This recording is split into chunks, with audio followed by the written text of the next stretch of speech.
Hey everybody, welcome to another edition of Box Seats. This is the show we talk about sports with comedians.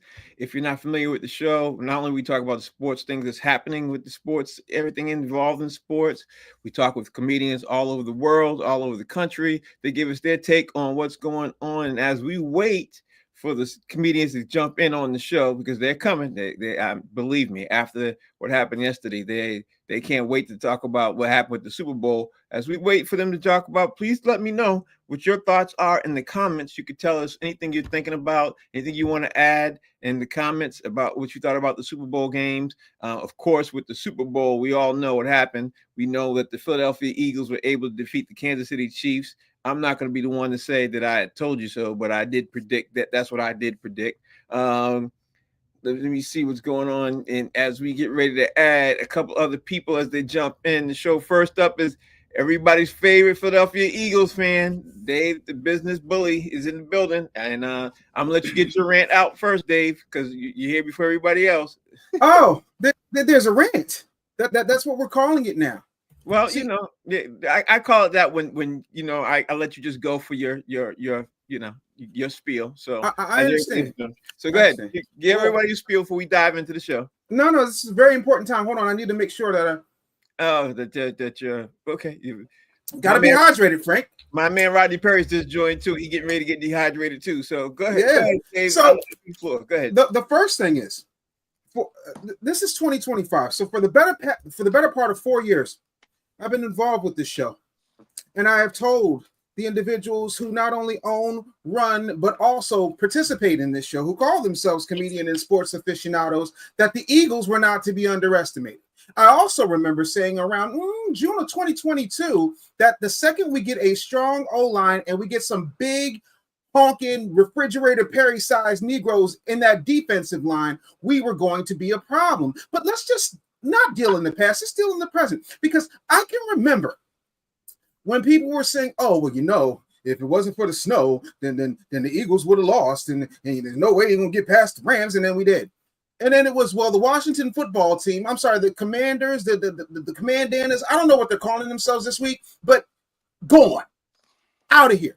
And then it was, Mahomes, he's the best, and Andy Reid, he's got their number, because blah, blah, blah. I'm sorry, did they go 3 quarters without scoring a damn thing? I'm sorry. Was that a fluke? No, let me guess. Because the algae that grows on AstroTurf in a dome was why Mahomes was slipping all over and sliding. Maybe that was it. Oh, well, I know. It's because Donald Trump was there and all the players were distracted. No. Wait. Taylor Swift has the Jessica Simpsonitis on her, and now she's a curse and a pox on the team. Or could it just be that the Philadelphia Eagles are better? Could it be that we put our pieces in place, we licked our wounds, we learned our lessons, we watched the tape, and we were the people that nobody believed in? And we put on what most football aficionados would refer to as a textbook clinic in how to eliminate the competition, become a franchise that is dominant, and basically usurp Dallas as America's team. Oh, you put it very eloquently, Dave. I can't even say anything more than that. That's how you do it. When you get your rant on. Rodney Perry, he did his rant. So give me your rant, Rodney Perry, because I think you picked the Chiefs, right? You picked the Chiefs? I said I didn't pick the Chiefs. I said I wouldn't bet against the Chiefs. I wouldn't bet against Patrick Mahomes. And Philly did what I said they needed to do. They needed to beat them guys soundly. You could not have them hanging around at the end of the game. And they did it. They did what everybody should have done. I mean, Mahomes has been having a great season, but he's been barely winning all year, barely winning. And when you beat those guys soundly, then, the offensive line did their thing, the defensive line did their thing. I mean, Philadelphia came to play. They proved that they were the better team. And they also proved that it's hard to beat the same team twice in the same game over time. You know what I mean? And, Philly is by far the blacker of the two cities, although Kansas City do have some real blacks out there. And but that's neither here nor there.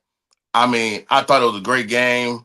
I thought Philly came to play, and I thought Jalen Hurts arrived this weekend. Jalen Hurts arrived. He been taking a lot of criticism, and the guy just arrived. They said that Patrick Mahomes had his number, but he didn't have his number. Matter of fact, I think his number is 770-555-3222.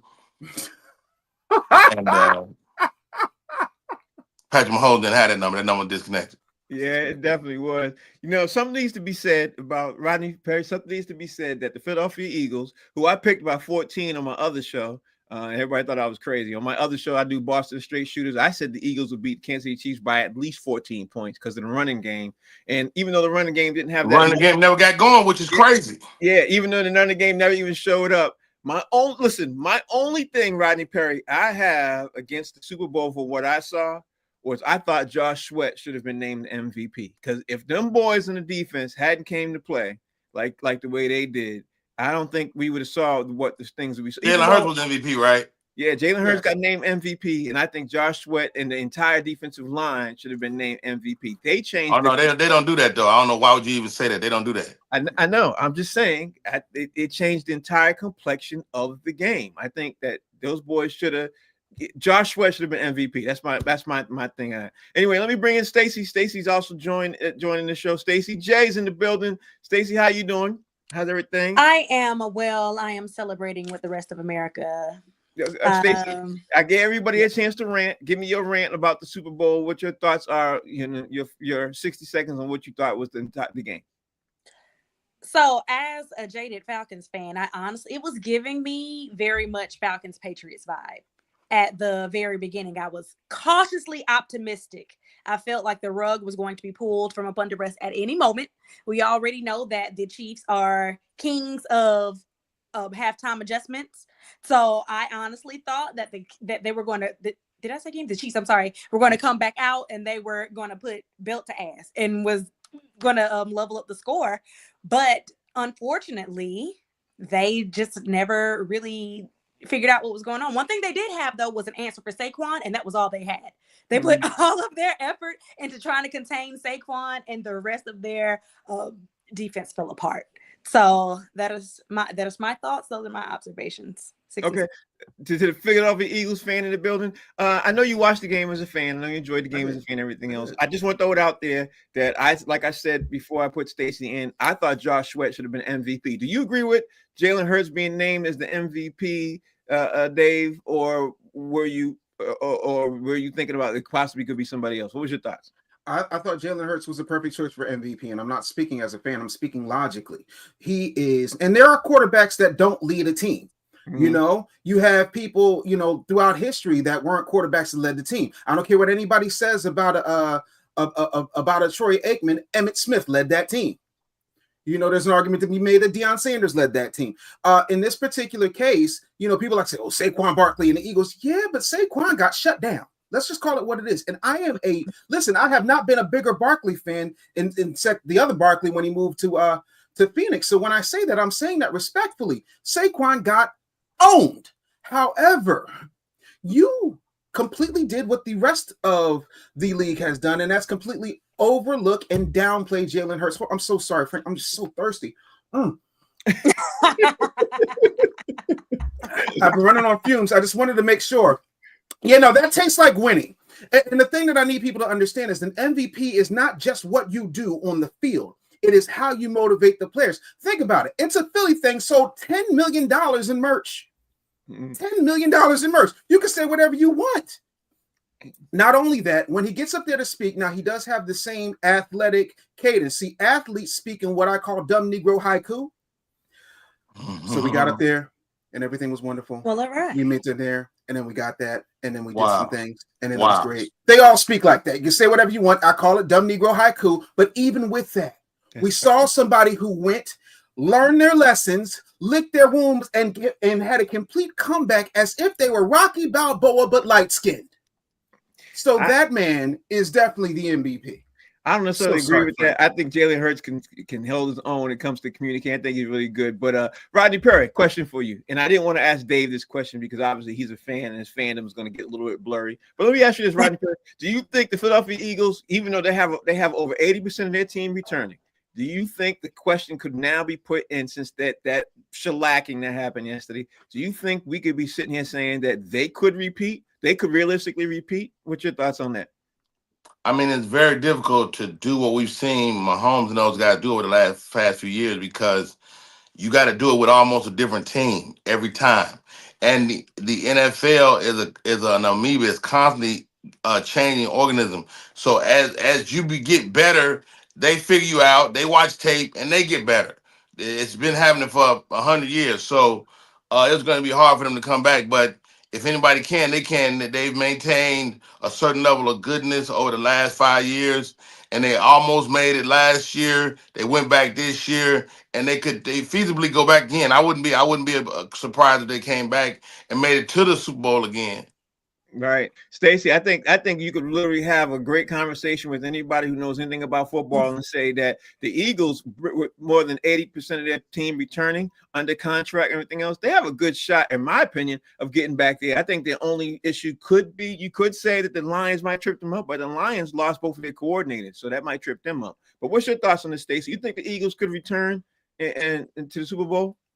Absolutely, but you brought up that the Lions lost both of their coordinators. The Eagles just lost Kellen Moore to the Right. Saints. Right. So the biggest difference between, well, outside of some of the other pieces that they picked up on the team, between the last Super Bowl and this Super Bowl, was Right. Vic Fangio and Kellen Moore. And so while you have most of the team returning for like next season, which is always good, you're going to have a new coordinator. So you have to see the chemistry of the person that they pick, what the schemes that they run, the styles and everything like that. So while they have the talent to definitely take it the distance, that one minor change might be the difference between them making the Super Bowl and just making the playoffs next year. I think so too. But Dave, let's talk about the Kansas City Chiefs side of the ball and everything Sure. else, man. Absolutely. Is the debate now officially over, or is it still going to go on between Patrick Mahomes? Tom Brady is the best ever, and I throw this out there. Even though I'm a Tom Brady fan and New England Patriots fan, I'm not going to say a word, but I throw this out there right now and say this: when Brady lost, he barely lost in 10 Super Bowls. He appeared in 10 Super Bowls. He barely lost. Patrick Mahomes, when he lost 2 games in the Super Bowl that totaled up like 40 points. When he lost easily. And they could have been a lot worse yesterday. I think the Eagles eased up a little bit on them, and the score would have been even higher. You know what I mean? But Right. What's your thoughts on that? I think generationally, people always try to find the next person. Right. People did that with Aikman. They did it with John Elway. They did it with Favre. Like, it continues to happen. And the thing about Patrick Mahomes is light-skinned people are going to do light-skinned things. Wow. And he crumbled every time he made a mistake. He looked like, you ever see those telenovelas? And I know, a lot of us don't speak of the Spanish, but un momento, por favor. It's like he's emoting so much. I hear you. You better. Meanwhile, to quote Dr. Umar, we must stay focused, my sister. That's how you keep your wife. Yeah, all day, every day. Learn from the best. Listen, this ring is full of brass, and she will kick my ass. That's why I keep it right where it is. So I'm on Duolingo 3 times a day, Frank. But the thing of it is, you're not in the conversation, sir. You got washed. You got washed badly. The only light skin I saw took a bigger beating at that Super Bowl was Drake. Are you guys hungry? My blood sugar is just so low. Oh. I'm gonna come back to you, Dave. I'm gonna come back to you, Dave. We're gonna talk about the halftime in a second. Don't jump ahead. We're gonna talk about halftime. But Roddy Perry, since obviously you watch football like we all do, I want to ask you to say somewhat similar to the question. We talk about Patrick Mahomes. He lost that. Is Andy Reid now out of that conversation? Also, is one of the best coaches to ever coach the game too, because the way they lost, when they lost, or did he still get honorable mention because he brought 2 teams to the Super Bowl? And he had a lot of Super Bowl rings too. What's your thoughts on Andy Reid? I'm not mad at Andy Reid or Patrick Mahomes. They came up against a much better team this time, and the fact that they had a fabulous season speaks volumes. Like it's not easy to win games in the NFL, man. And I don't think we should just take them off the list all of a sudden. I mean, and we saw Tom Brady never won 3 in a row, never had a chance to win 3 in a row. Mm-hmm. So the reality is Tom Brady is our GOAT. and he just didn't get past yesterday, and so now Patrick Mahomes has a long career. He should be playing for another 10 years at least, and he has many more opportunities to end up in the situation, and it's still going to be him and Andy Reid, I believe, until unless they lose bad. But it'd be worse people keep the job. So Yeah. I think going forward, I think it'll be those guys will be still be in place, but they got to figure it out with different personnel. That's all. Yeah, I think so too. Stacy, question: with your football knowledge, everything else, do you think it's a better chance for the Philadelphia Eagles or the Kansas City Chiefs to get back to the Super Bowl next year? I honestly think it's going to be a better chance for the Chiefs to get back to and I'm sorry, the Eagles to get back to the Super Bowl. Uh, Even when you come to the conversation about GOATs, I just wanted to chime in on that because we Okay. are comparing the entirety of Tom Brady's career to the first 6 years of Patrick Mahomes' career. And that's kind of not fair because if we compared Tom Brady's entire career to his first 5 seasons, we would be having a different conversation as well. So not too much on Patrick Mahomes right now. We feel how we feel about him. But also, with that being said, over the entirety of Tom Brady's career, he has had the opportunity to learn how to level up players around him. So he made stars out of those individuals that were on teams to have them step up when they needed them most. Yesterday, Travis Kelce didn't have a catch until the third quarter. Yesterday, DeAndre Hopkins was dropping wide open balls, and all of that along with the collapse of the O-line, the Chiefs O-line, kind of led to their demise. But to answer the question that you asked me, if they need to fix all of those things. We don't know if Travis Kelce is coming back. They need to find some, for sure, offensive players. I think Chris Jones may have been out. That's a reason the line may have been weak, but we mentioned earlier, Philadelphia has enough of the right pieces in place just to add a few more to make another run. So I feel that they get there before the Chiefs. Stacey, I just want to throw this one thing out there as one fact. The Philadelphia Eagles stopped the Kansas City Chiefs from crossing the 50-yard line the entire first half and almost 2 minutes into the end of the third quarter before the Chiefs even crossed the 50-yard line.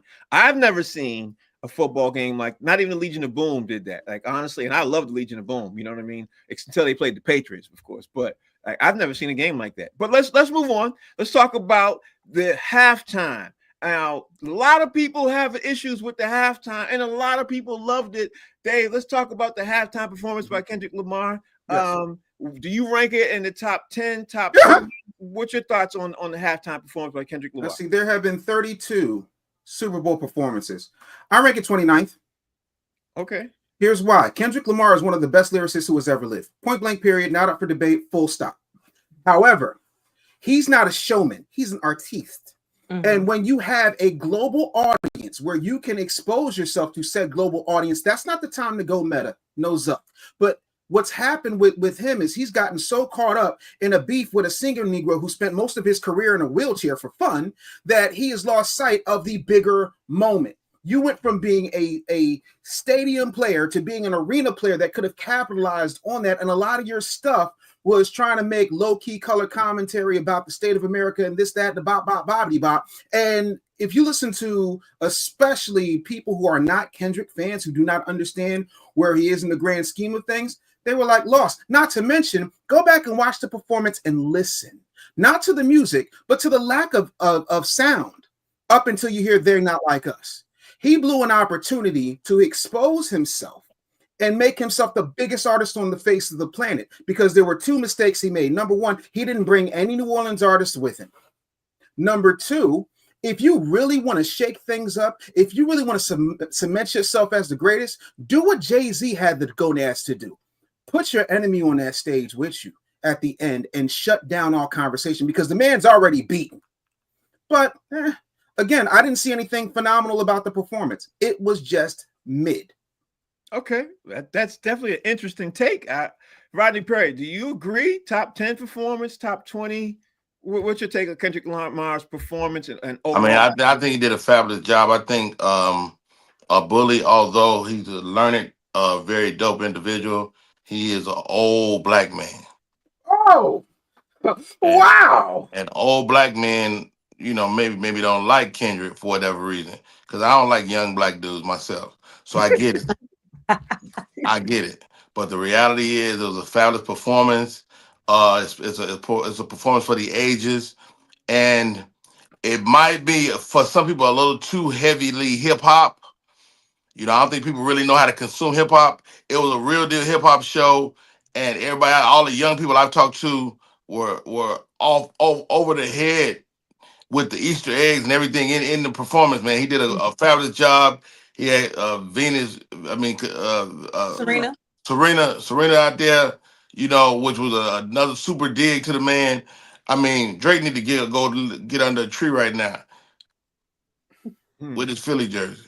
Mm, mm. Whoa. But now with Toronto, well, he's from Toronto. I didn't say what you're trying to say. Stacey, you're in that young age bracket. Tell me your thought process on what you thought of Kendrick Lamar's performance. I am so happy that you think that I'm a young lady.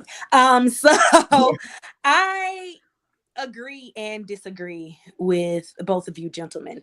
I think that Kendrick did what Kendrick always does. He had the opportunity to elevate himself, yes, but he also stayed true to the artist that he did elevate himself. He's still the biggest star in the world. You gotta let me finish. I'm sorry, man. I'm sorry. He can't control himself. It's just that old man Tourette's. Exactly. Sometimes he can't control himself. It's okay. Sorry. Okay. Go ahead. It's always love. It's always love. I'm sorry, Stacey.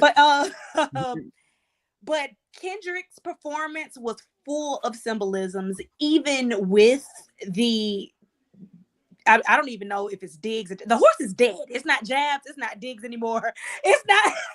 It's just like whatever. I know that he had game over in the lights behind him. I don't know if that's him saying that he's done with it, is dropped. I did know that he was threatened with a lawsuit if he performed not like us at the Super Bowl. And his performance was full of, that is a hellified notification. Sorry. No, you fine. You're gonna get that phone. They gonna know you got a notification. Yeah, but it was every transition in Kendrick's set was symbolic of something. Rodney pointed out the Easter eggs. He's one of those artists, and if it's not overtly obvious, you're going to have to dig, but you find out that everything is connected and everything meant something. So he stayed true to his artistry. Yes, I do think there was a missed opportunity to incorporate some of our long beloved New Orleans artists into the show, and that would have taken it over the edge. I just feel that he, with the economic and social climate that we're dealing with now, wanted to stick primarily with his messaging and his symbolism, which he did. Therefore, I can't rank the performance. I saw it for what it was. I appreciated it for what it was. I was entertained by it for what it was, but I honestly don't think that I was expecting this big, spectacular, grand spectacle of a show from Kendrick in the first place. Okay. Let me just go ask you guys one more question about that halftime performance. Dave, let me throw this around to you and just ask you, how were you about them not having any New Orleans performers from New Orleans there on stage? Like, how were you bothered by that? Because let me just throw this out before you answer the question. I don't even know if people remember or know why they started doing halftime performances, but for a quick little history lesson, really, really quickly, way back before Michael Jackson did it and everything else, people were upset when people turned from the Super Bowl to In Living Color, and In Living Color stole all their audience, and then a lot of that audience didn't turn back to the Super Bowl. And then the very following year, the Super Bowl people decided, you know what, we got to create performers, and they threw in Michael Jackson, and they were doing that specifically with artists from wherever they were. And of course, it's morphed into what it is now. So I say that to say, how are you feeling right now about them not having Weezy and a lot of other performers there from New Orleans there? What's your thoughts? I didn't expect Weezy simply because of his association with Drake. So I wasn't disappointed by that. However, there's Big Frida.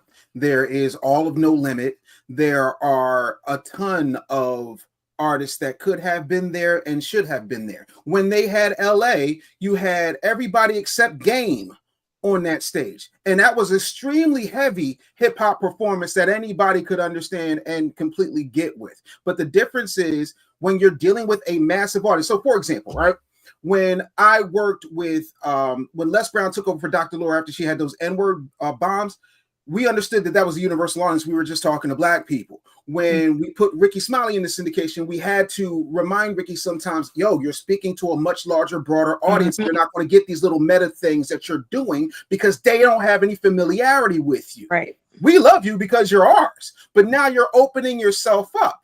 Do you see what I'm saying? And that's where I think he went wrong. There should have been a Big Frito on that stage. There should have been somebody reflective of where you were.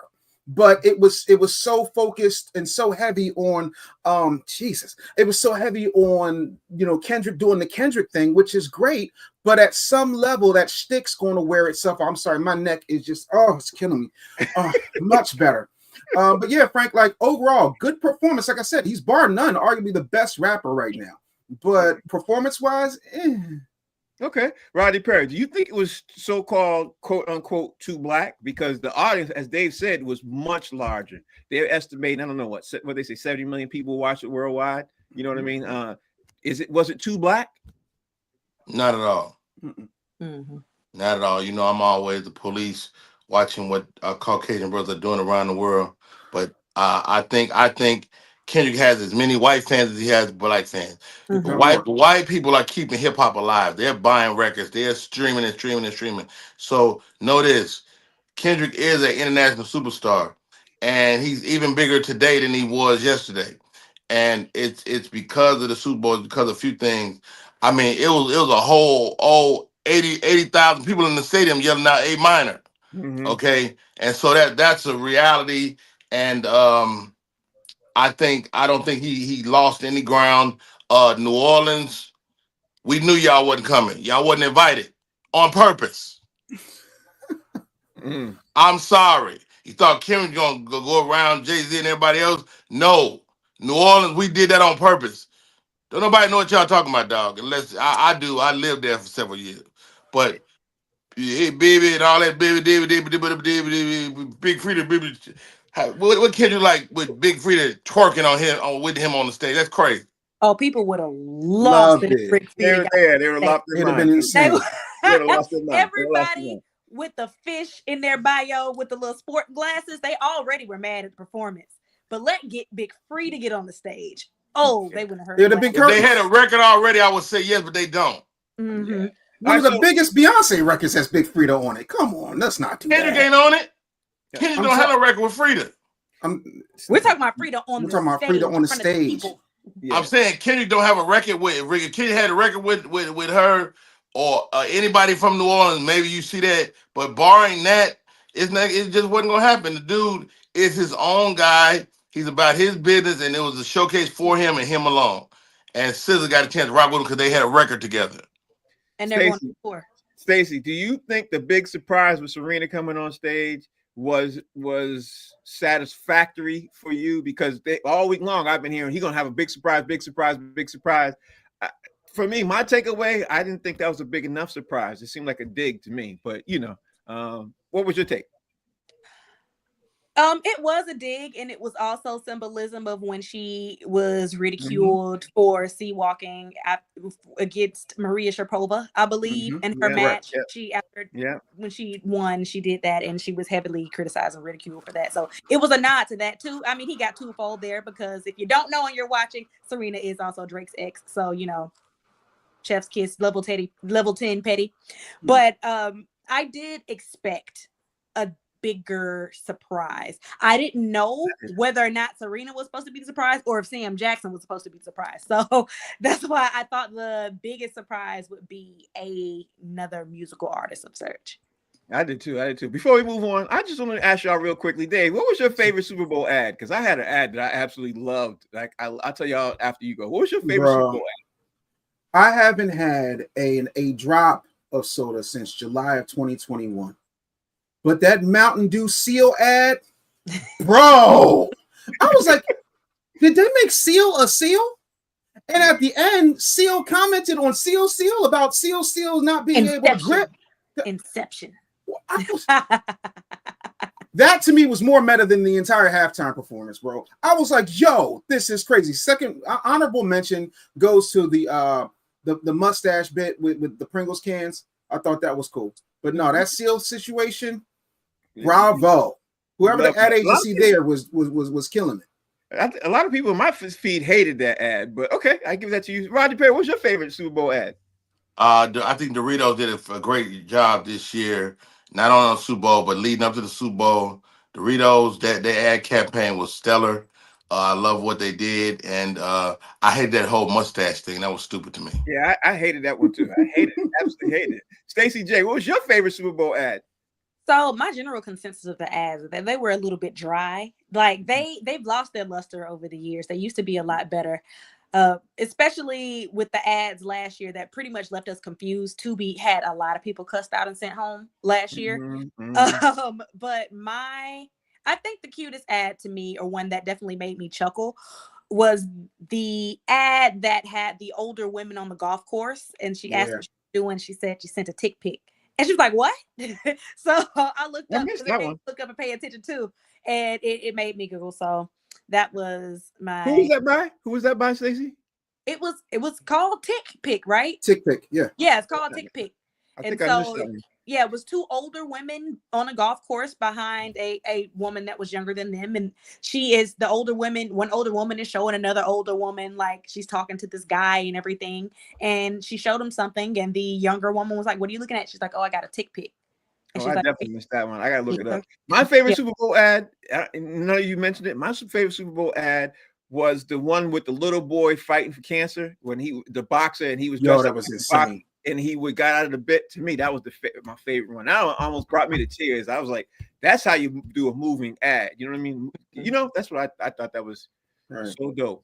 For me, honorable mention as well. Of course, we weren't able to see the ad in its entirety because of the length of it, but Kenya Barris actually directed a longer film for Coke that included Omari Hardwick and Lauren London. And we saw the end of it with Lauren London, but the entire ad, well, I think he was in a snippet of the one that showed, but the entire ad itself was actually very well directed, and it was very nice sentiment. I missed that ad too. I don't even know what you're talking about. Actually, now I got to go back and look at all. What were you looking at during the game? I'm just saying, I watched the whole game. I'm saying like, I don't remember that ad either. Now I got to go back and sit back and look at all the ads because it seems like I missed a couple. All right, let me switch gears. Since we talked about everything else, we know that the parade and everything else. Let's just do this before we jump into the NBA.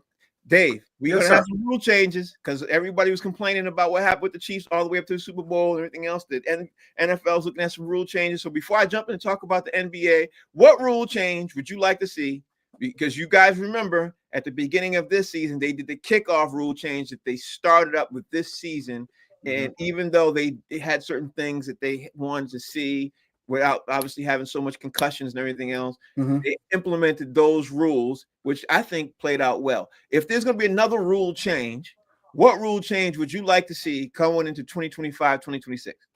Pop star girlfriends are no longer allowed in the arena, Frank. I think that's the problem. First of all, do you not realize that in the entire history of the Super Bowl that a sitting president has never physically attended? Yes, I do. Yes, that is historic, whether you like the man or not. And this is not me championing the man. I'm just talking straight stats here. But you know how that got buried? Because the chick who's from suburban Philadelphia, who turned, arguably white boy magic into white boy tragic, got all this coverage. And quite frankly, again, for the people in the back, I don't want them there. Have you not learned anything from Jessica Simpson and Tony Romo? Have you not learned? Right? You know where you don't see Sierra all up in the videos? I was going to say dancing. I was sitting there with demonic ass Ice Spice who done straightened her hair out because she done got un-Umar'd. Like, I'm confused. Ozempic Ice? You talking about Ozempic Ice? Yeah. First of all, that's not fair, Stacey. If we're gonna be accurate, let's be accurate in what we say and let's be fair. That's Wegovy Ice. Okay, that is definitely Wegovy Ice. Okay. So no, that's it. No girlfriends in the arena, Frank. Oh wait, hold on. I'm sorry, y'all. Like I just got a brand new thermostat in here, but it's so cold. I just want to bundle up. You are insufferable, Dave. Unbearable, but that's what happens when your team wins the Super Bowl. I ain't mad at you, Dave. You're going to get this work. I ain't mad at you. I would be doing the exact same thing. All right, Rodney Perry, I asked Dave what rule changes would he make. He said no girlfriends allowed in the building. What rule change would you make for the Super Bowl for the 2025-2026 season if you were the NFL commissioner? I wouldn't change nothing. I think they officiated the game well. It was some Mhm. questionable calls, like there always are. But Mhm. the Eagles did the one thing that everybody need to do all day. Only thing you can do is don't have the game close. You gotta beat them in the dirt, in the ground, beat the guys down, and then the refs are not in play. And so we saw the first play of the game. When he threw the ball long parts down the field to Brown, and they called offensive Yeah. pass interference. I'm Mhm. like, come on, guy, what the hell is that? You see hand fighting like that all the time. That was and the defender didn't even turn around. Mhm. He ain't no way he would ever caught the ball. So it's like, come on, guys. So I wouldn't change nothing, but if you're gonna beat somebody, beat him down in the ground. I like to like my guy when I play Madden, I tell him, look over your shoulder. That's my foot in your butt. Oh, they gotta look over their shoulder to see your foot in their behind. They gotta look back at it. Got it. Yeah, all right. Stacy, rule changes? Anything? Absolutely none. Stop messing with stuff. Leave stuff Mhm. alone. Everything is fine. Like even with the onside kick that you're not able to do until the fourth. I mean, I get it. I understand, but I mean, does it make a difference? What's the success rate of actual onside kicks for the team that kicks it? So it's just like stop looking for stuff to tinker with and mess. Just leave everything alone. Like You it's know what fine. I would do? Let me just throw this out there. I would take out the rule that they implemented this year with the tackling. You can't pull the man down. That rule at the beginning of the season was driving me nuts, and it didn't seem to last a lot. But say, have they actually even called No, that right? They rule? didn't. I haven't seen it called. No, they called in the beginning of the season a lot in the beginning of the season, first couple of games, but after like the third or fourth game, they stopped. But I would take it out so it doesn't stop somebody's Mm. momentum going in. That's the play that I was really, really bothered by that. Well, that's designed to protect people from injury, though, too. Everything is, but they're playing football. You're gonna get injured. You hit somebody, they're gonna get Wow, injured. spoken like a real person that cares, Frank. I'm just saying. I'm just saying that's it's called football for a reason. Dave, let me throw Yes, this out sir. there. Let me just switch things up real fast. I'm gonna come back to Sure. the NFL in a second if I get a chance. I got to talk about the big news over the weekend was the Mark Williams trade that got rescinded by the Los Angeles Lakers. The Lakers it seemed that they in a listen. They're in a difficult situation. Jimmy Butler debuted over the weekend. Luka's supposed to debut tonight after all the trades and everything else. But the Lakers are in a particular pickle right now, Dave, because that was their center they were supposed to be relying on. The trade got rescinded. What do the Lakers do now? And how do they do it? I don't even know. Does the NBA give them some kind of leeway now? I don't know. What's your thoughts on this, Dave? I mean, aren't they going to get like the number one pick? Aren't they that garbage? Like the Lakers don't have a center. You know who people don't talk about, Frank? Who is in desperate need of a center, Frank? A center that should have been, I don't know, put out the pasture or drug out back and shot like old Geller. Oh Lord. Mm, Joel mm, Embiid. Oh boy. I knew it was mm, coming. I knew mm, that was mm. it. I knew that was it. To say trust the process. And I Does the trust, process know we're trusting it? first of all, Stacey, the process does not know we're trusting Mhm. this. I trust Al Sharpton's process more than I trust Embiid's process at this point. This man's about to have knee surgery for what, the 17th time? Just cut the legs off. Give him some Oscar Pistoriuses and then fine him for having an unfair advantage. The Lakers, however, have a way out. Number one, get LeBron out of the front office. Number two, stop experimenting with your lackluster, mediocre mid kid. At least Jordan's kids never suited up. And then number three, can we act as if you do not stand on the shoulders of giants like James Worthy, AC Green, Magic Johnson, and Kareem Abdul-Jabbar? Or are we going to be a bunch of little wannabe whiners who happen to wear purple and gold like it's cute? Mm. Rodney Perry, he made a point about that. How are you feeling, Rodney, when you heard that Mark Williams the trade got rescinded? I mean, it's a good thing. I mean, the guy didn't pass his physical. That's the long and the short of it. It all, and he was problematic. We knew he had an injury history, and all he had to do was pass the physical, and he couldn't pass the physical. So go back to Charlotte, dog, wherever you came from, and they're gonna find somebody. They're the Lakers. People want to be in Los Angeles for whatever reason, and whether you're all this mess Bully is talking about or not, you got to be able to. You got to know it's still the Lakers. They always come out smelling like a rose, and they still got Luca. And did you see AD go down after 2 minutes? Mm-hmm. Yeah, I'm gonna talk about AD in a second. Go ahead, keep going. All right. Stacey, what's your take on that issue right now with the Lakers not having a center as they're trying to fight for position? Right. Again, I agree with Mr. Perry.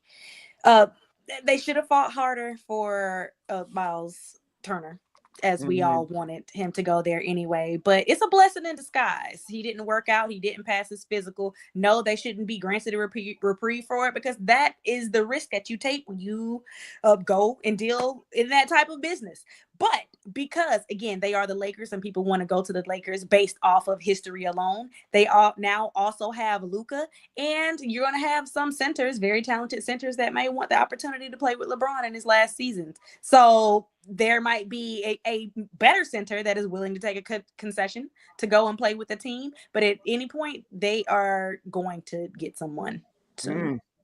Mm. So with Anthony Davis, obviously he came out, he stormed out the gate stormed out the gate, then he gets hurt and he's out, expected to be out like 3 weeks right now.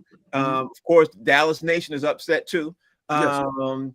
What are your thoughts now about that trade, being affecting the Dallas Mavericks, Los Angeles Lakers too, because it hurts both ends too. What's your take? Well, Frank, let's just be honest. I mean, are we gonna have a real conversation? Yeah. Like, is this a show? Like, am I in a safe space? Because I think, Frank, that the Dallas Mavericks have been going the wrong direction ever since Cuban gave up principal ownership. Like, let's just call it what it is. See, first of all, y'all forget these jokes, forget all the meta Eagle stuff from Rocky. I'm a businessman.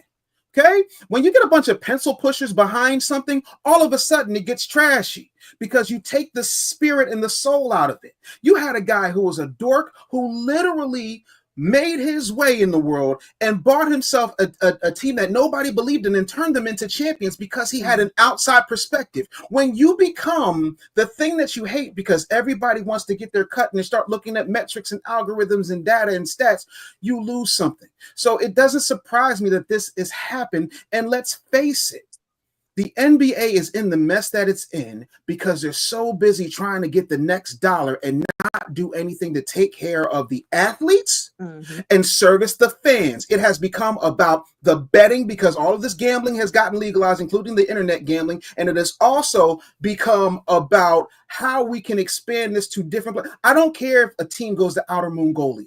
Can you make me excited to watch a game no matter who's playing? And that's the problem. We're so worried about bells and whistles that we forget that you actually have to drive the car. Who cares if the horn honks if you can't even start the ignition? Rodney Perry, what's your take on this situation you touched on just a second ago? Man, I would like to think that Dwight Howard, you can dust him off and bring him out.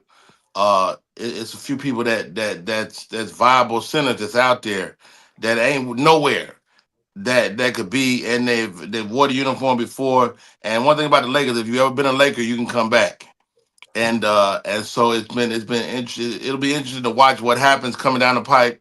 And I'm gonna yield the rest of my time to Bully because he's very eloquent today. Stacey. Oh, before I move on, shouts out to Stacey's lip gloss and hair.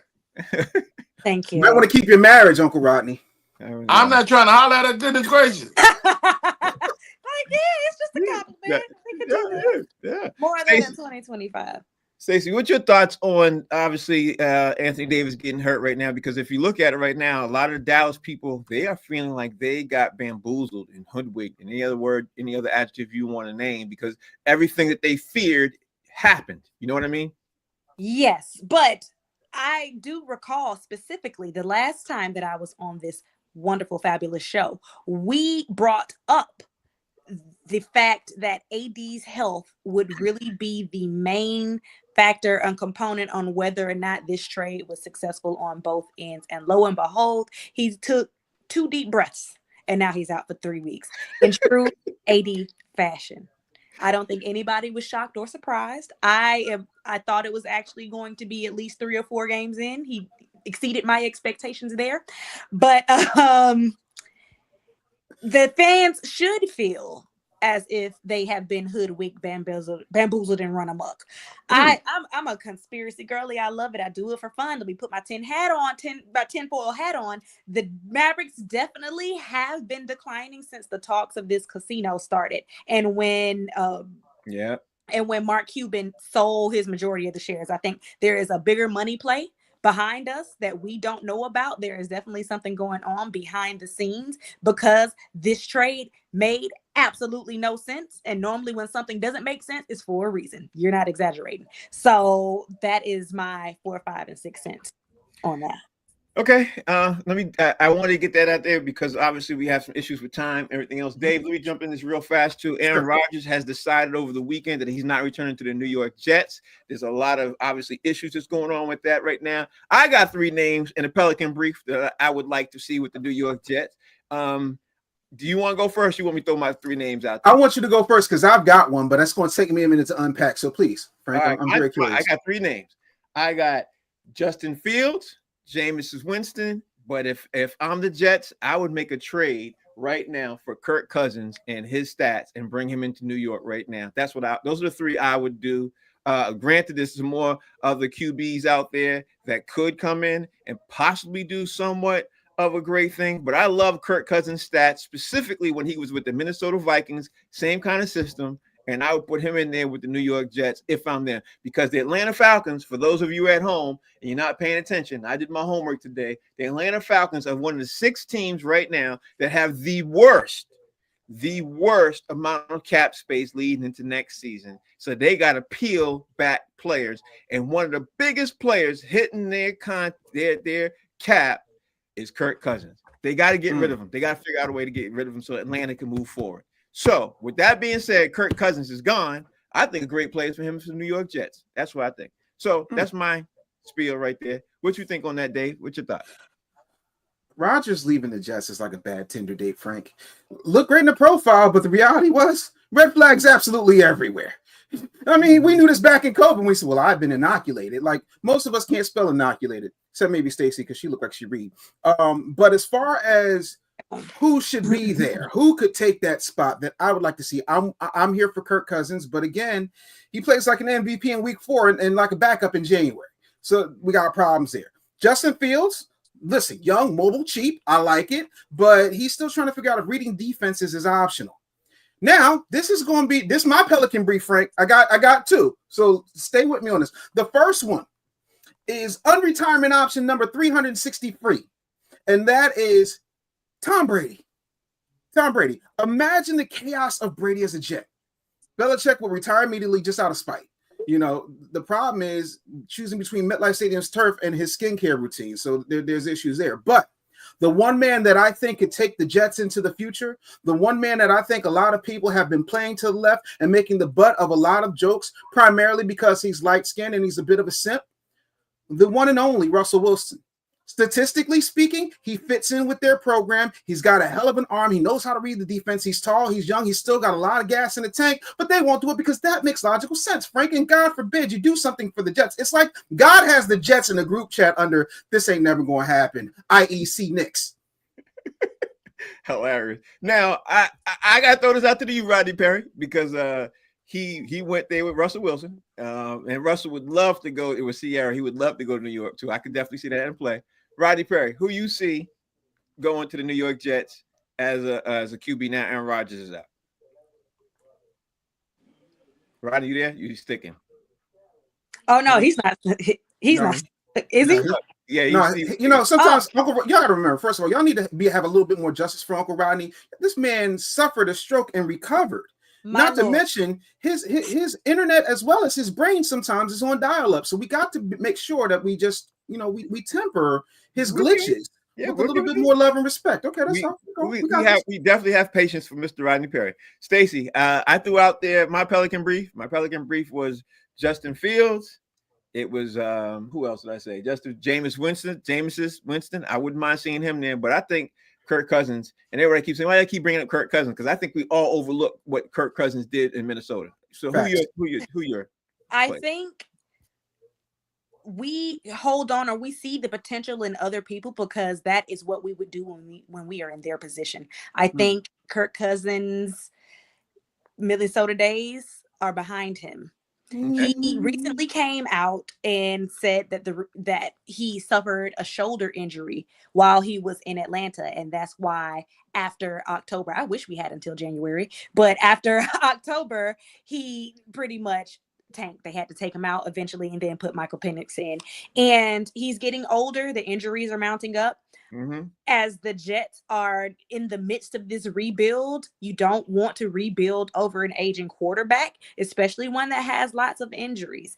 With that being said, my next pick is going to be kind of contradictory to that, but I would not send Justin Fields because Justin Fields is still learning and he is set to be the future face of the Steelers franchise. They need to work with him. He can't learn if he's bouncing around every 1 or 2 years. With that being said, they only had Russell Wilson on a 1-year contract with the ability to extend or something like that. Send Russell Wilson. I 1000% agree with that. He is a veteran. He has Super Bowl experience. He knows how to get things done, and he would be the person to kind of lead the Jets in the direction that they need to go. And I think that he'll work well with Aaron Glenn as well. My wild card pick is good cousin Jameis, because why not at this point?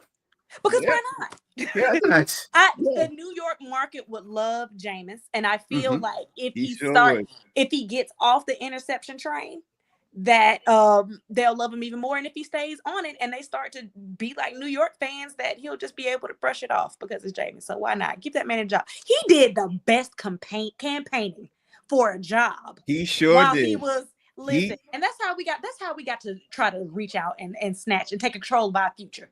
Get that man a job. Get him one right now.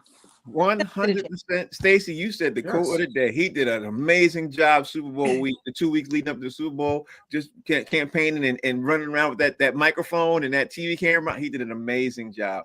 All right, so before we roll up out of here, I want to throw this out there real fast. Dave, I'm going to give you the floor. Roll this out there, and I'm going to talk about it again tomorrow. Yes. But there's 6 teams tomorrow that have serious salary cap issues. 6 of them. And of these 6 right now, I want you to tell me. I'm gonna throw out the 6. You tell me which one will be worse next season. You got the Saints. They are $541 million over the cap right now. You got Minnesota Vikings, New York Jets, San Francisco 49ers, Dallas Cowboys, Atlanta Falcons, and Miami Dolphins. Those are the teams. Which one of those teams is got to do worse? And my pick for the team that will do 100% worse because of salary cap issues is the Miami Dolphins, because they have the worst salary cap, the worst leading into 2025, 2026 right now. They are in salary cap turmoil right now. I think they're going to be the worst. I think the second worst, like Jason, my man Jason, he's commenting, shout out to Jason. He's saying he thinks it's going to be the Saints. I think the Saints is a quick runner-up. Which team out of those 6? I'll give it to you again. The Saints, the Vikings, the Jets, the 49ers, Cowboys, Falcons, Dolphins. Which one do you think? I like what Jason said about the Saints. I'm with you guys on that. However, the Dallas Cowboys salary cap is tighter than Jerry Jones's grip on the 90s. Like it's horrible. It's like, can we just scrap the whole team? Can we get a seance together and dig up old Tom Landry? Can we do something in order to help poor Dak? Like at this point, man, like, can we just start all over with all of Dallas teams?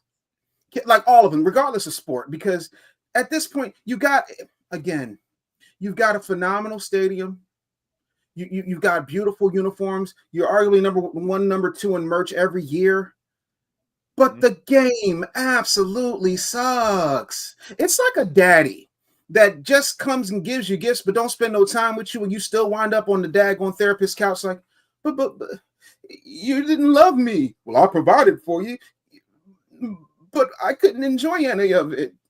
That's what's happening in the Dallas salary cap, like, because they spend money on the wrong things at the wrong time. And no one can tell Jerry Jones anything. He's the problem. You know, like, he doesn't have enough input from the players or his coaches. He's an island. And when you're an island unto yourself and you're old and senile, this is what happens. And so look for Dallas to continue to absolutely suck donkey crotch. Frank. Okay. All right. So for those of you at home, Dallas Cowboys have $2.8 million salary cap that they could use to spend. It's one of the second and third worst in the league. The Dolphins have the worst. The Falcons are the second. The Cowboys are the third. You got 49ers, Jets, Vikings, Saints. So Stacey, which one of those teams is going to do worse next year to you because of the salary cap issues they're having right now? I absolutely agree with everything that was just said. That was also going to be my pick because you are absolutely correct. Jerry's grip on that team is stronger than his grip on his last two breaths of life. He refuses to go to the gates of glory. That man is 46 years old. And he's fueled by hate. That's the only thing that's keeping him here. He refuses to give that team over. And he is running that team into the ground. So a lot of those cap issues are his fault. Not to mention he went and got a coach that probably can't do much of anything for anybody.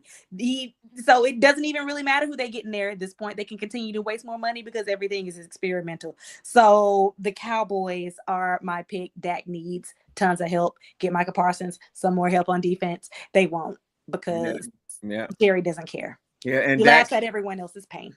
Yeah, and Dak is paid way too much money. Love him, but he's paid. He strapped the Cowboys.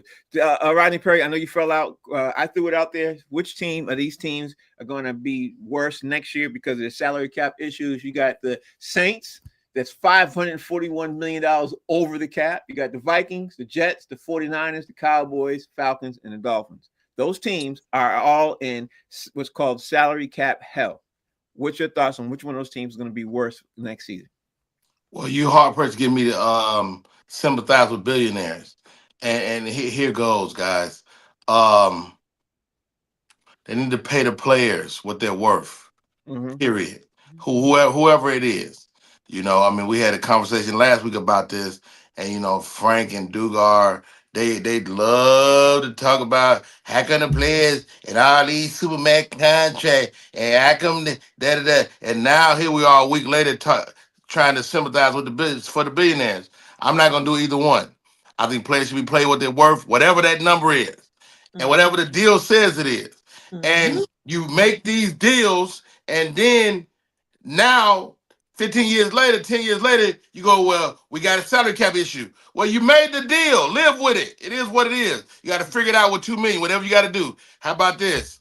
You, Jerry Jones, or the other Saints, they're all the same guy. They're all billionaires. They don't have my problems.